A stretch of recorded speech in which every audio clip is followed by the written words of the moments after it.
Hello, সালামু আলাইকুম। সবাইকে ওয়েলকাম করছি আমার একটা মিনি ভ্লগে। পিঠা খাওয়ার জন্য আমাদের কিন্তু কোনো অনুষ্ঠানের প্রয়োজন হয় না, কিংবা প্রয়োজন হয় না বিশাল কোনো আয়োজনের। আমার তো কয়েকদিন গেলেই পিঠা খেতে মন চায়। যদি বলা হয় বাঙালির ঐতিহ্য, সেখানেও কিন্তু পিঠার নাম আসবে। গতকাল আমি বাজারে গিয়েছিলাম, ওইখান থেকে একটা নারকেল কিনে এনেছি। নারকেলটা ভাঙার পরে দেখলাম যে পানিটা ভীষণ পরিষ্কার, মানে খাওয়া যাবে। তো আমি আর আমার মেয়ে একটু খেয়ে নিলাম। আচ্ছা, তার আগে তোমাদের সাথে একটা গল্প শেয়ার করি। এই তো কয়েকদিন আগে আমি পিঠা বানিয়েছিলাম, তখন বাজার থেকে একটা নারকেল কিনেছিলাম।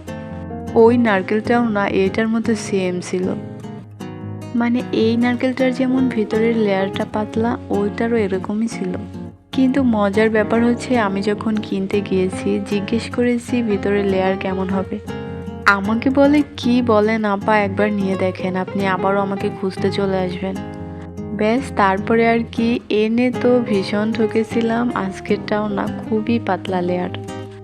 জানো তো, আমি গতকাল রাতেই চালের গুঁড়ি করে রেখেছিলাম।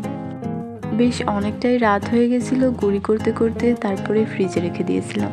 গুঁড়িগুলো আর চালা হয়নি, এই জন্য আজকে ফ্রিজ থেকে বের করে একটু চেলে নিলাম। ওই গুঁড়িগুলো চেলে যেই সুজি বের হয়েছে, ওগুলো দিয়ে আমি একটা পুর বানিয়ে নিয়েছি।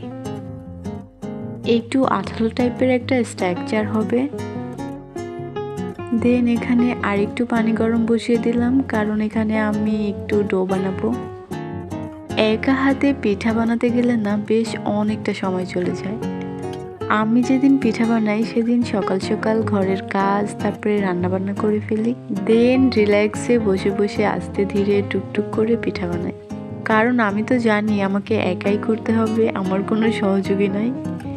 ময়দা দিয়ে একটা ডো তৈরি করেছি, এটাকে ঢাকনা দিয়ে ঢেকে এক সাইডে রেখে দিলাম। এবার আমি নারকেল দিয়ে একটা পুর বানাবো। আগের পুরটার মধ্যে দিয়েছিলাম চিনি, আর এবার দিলাম মিঠাই। আচ্ছা, আরেকটা কথা বলি, আমি পিঠা সম্পর্কিত ওরকম কোনো কথা বললাম না। মানে যতটুক না বললে নয় ততটুকুই বললাম, কারণ সবগুলো প্রসেস আমি ভালোভাবেই দেখাচ্ছি। মনোযোগ দিয়ে দেখলে অবশ্যই পারবে। আমি কিন্তু অনেক সময় নিয়ে ডো তৈরি করেছি হালকা গরম পানি দিয়ে। ডো তৈরি করাটা পারফেক্ট না হলে পিঠাগুলো মাছ থেকে ফেটে যায়। এই একটা ব্যাপার মাথায় রেখে ডো তৈরি করতে হবে। ছোট ছোট করে রুটি বেলে তাতে দিয়ে দিচ্ছি পুর। এবার সুন্দর করে ভাঁজ দিয়ে পিঠা কাটার একটা আমার কাছে আছে, ওটা দিয়ে আমি কেটে নিলাম। পিঠা কাটার এই কলটা না আমাকে অনেক দিন আগে আমার মা দিয়েছিল। একে একে সবগুলো পিঠা তো আমি বানিয়ে নিয়েছি, এবার স্টিম করার পালা। নিয়ে নিয়েছি একটা স্টিমার, আর তারপরে যতগুলো আটে অতগুলো দিয়ে ঢাকনা দিয়ে ঢেকে রেখে দিলাম। ব্যাস, যতক্ষণ স্টিম হবে ততক্ষণ আমি সেম প্রসেসে অন্য পিঠাগুলো বানিয়ে নিব। এই পিঠাগুলোকে না আমাদের ওখানে বলে রসপাকন, যেগুলো তেলে ভাজা হয়। আর যেই পিঠাগুলো আমি স্টিম করেছি ওগুলোকে বলে কাটা পিঠা।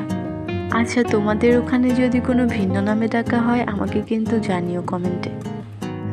আমি জানি না তোমরা কাটা পিঠা ট্রাই করেছো কিনা কখনো, তবে আমি বলবো অবশ্যই একবার ট্রাই করে দেখবা, ভীষণ ভালো খেতে। একদম ইজি ওয়ে। মোমো বানাতে তো আমরা সবাই পারি, ওরকমই প্রসেস। এখন আমি টুকটুক করে রসপাকন পিঠাগুলোও ভেজে নিলাম। রসপাকন পিঠা আমার মেয়ের ভীষণ পছন্দের, একদম রসালো টাইপের একটা পিঠা। আর এই যে কাটা পিঠা, এটা আমার ছোটবেলা থেকেই ভীষণ ভালো লাগে। চাইলে তোমরা একবার ট্রাই করে দেখতে পারো। আর হ্যাঁ, ভিডিওটা ভালো লাগলে আমার চ্যানেলটা সাবস্ক্রাইব করে দিও। বাই।